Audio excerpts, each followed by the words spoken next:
DGFI এর বাসা থেকে টাকার বান্ডিল, কোটি কোটি টাকার বান্ডিল। ডিজিএফআই এমন একটা নাম, যে নাম শুনলে সবাই আতঙ্কে থাকতো। বিশেষ করে বিএনপিকে আতঙ্কে রাখার জন্য এসব সংস্থাকে সবসময় ভীতিকর পরিস্থিতি তৈরি করার জন্য বলা হতো। সাদা পোশাকধারী লোকজন এসে, ডিজিএফআই এর লোকজন এসে নজরদারি করছে। সাদা পোশাকধারী লোকজন নেতাকর্মীদেরকে তুলে নিয়ে যেত। এখন সেই ডিজিএফআই এর বাসায় কোটি কোটি টাকা, এই টাকা কোত্থেকে এলো, কিভাবে তারা এই কোটি কোটি টাকার মালিক হলেন, বিস্তারিত পড়ব দেশ রূপান্তরের খবর। Directorate general of forces intelligence সাবেক প্রধান অবসর লেফটেন্যান্ট জেনারেল সাইফুল আলমের বাসা থেকে 2.5 কোটি টাকা জব্দ করেছে দুর্নীতি দমন কমিশন। বাসায় যদি ব্যাংকের মতো কোটি কোটি টাকা থাকে, ব্যাংকের কি প্রয়োজন? ওরা কয়েকজন লোক নিয়ে লেনদেন শুরু করলেই তো ব্যাংকের মতো হয়ে যায়। কি বলেন?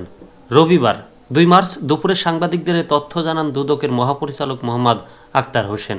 দুদকের মহাপরিচালক বলেন, ডিজিএফআই এর সাবেক কর্মকর্তার বিষয়ে দুদকে একটি অনুসন্ধান চলমান ছিল।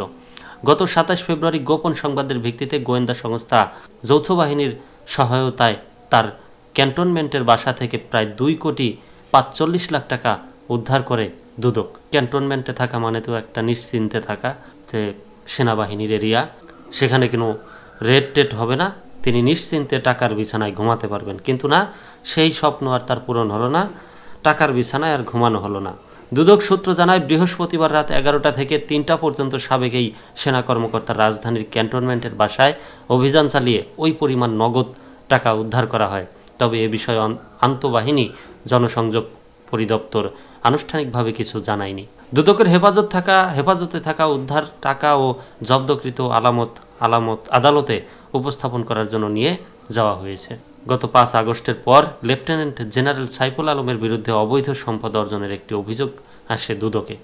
দুদকের গোয়েন্দা সেল গোপন অনুসন্ধান করে তার নামে অবৈধ সম্পদের আমলযোগ্য তথ্য পায়।